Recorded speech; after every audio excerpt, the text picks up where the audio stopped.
ہمیشہ خوش رکھے، تم دونوں بھائیوں کو سلامت رکھے۔ اللہ جزا دینے والا ہے۔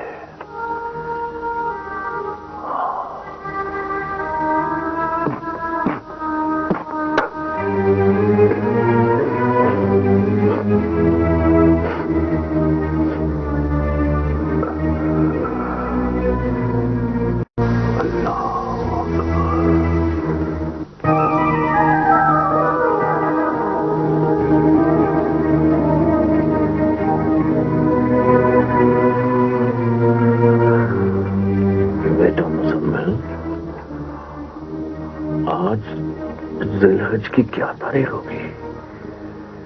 6 تاریخ ہے وہ۔ مجھے شاہجی سے ملنے جانا ہے۔ وہ تو بہت دور ہے، میں انہیں بلا لاتا ہوں۔ ایسا گستاخی کرنے کا کیسے سوچا تم نے؟ آپ کی حالت ہی ایسی ہے۔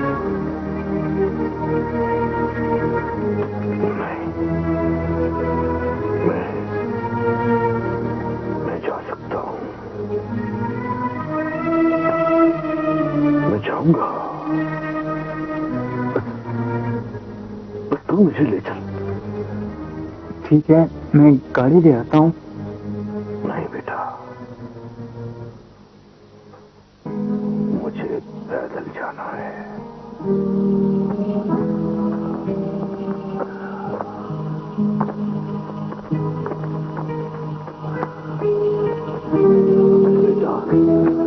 میں نے تجھے بہت پریشان کیا ہے نا۔ کیسی باتیں کرتے ہوگا، مجھے تمہاری خدمت کر کے خوشی ہوئی ہے۔ 25 سال پہلے یہ کام میں نے آخری بار کیا تھا، بڑی محبت سے کیا تھا، تب سے برش سے ناتا ٹوٹ گیا۔ لنگر شروع کیوں نہیں کرواتے؟ سرکار آپ جتنے نہ کریں گے تو لنگر شروع ہوگا، آپ کے لیے خود بنایا ہے کھانا۔ لنگر سے اچھا خاصا مہینہ لگا ہوا ہے، لوگ کافی آنے لگ گئے ہیں۔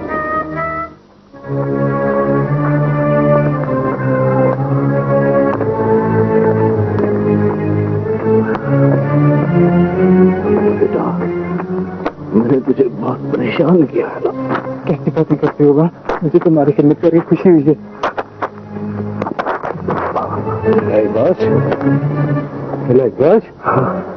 شاہ صاحب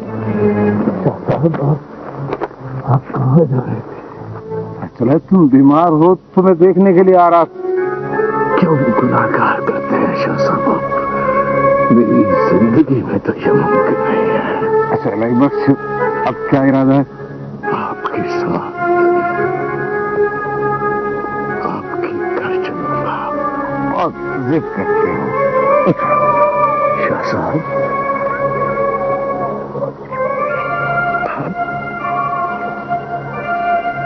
آپ میرا ہاتھ تھام کر مجھے سہارا دے رہے ہیں؟ ہاں ہاں الہی بخش، اٹھ۔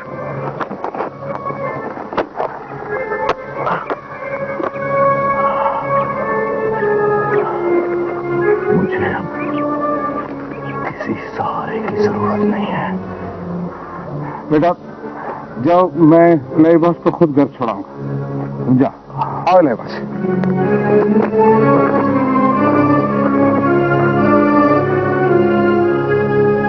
بیمار ہو رہے بخش، ایسی حالت میں تمہیں گھر سے نہیں نکلنا چاہیے تھا۔ میں بیمار ہوں، مرا تو نہیں ہوں۔ ایک بات کہوں الہی بخش، مجھے تم سے محبت ہو گئی۔ زندگی سنور گئی،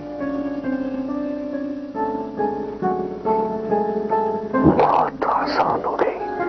میں تو کسی قابل نہیں تھا، سب اللہ کا کرم ہے، اس کی دین ہے۔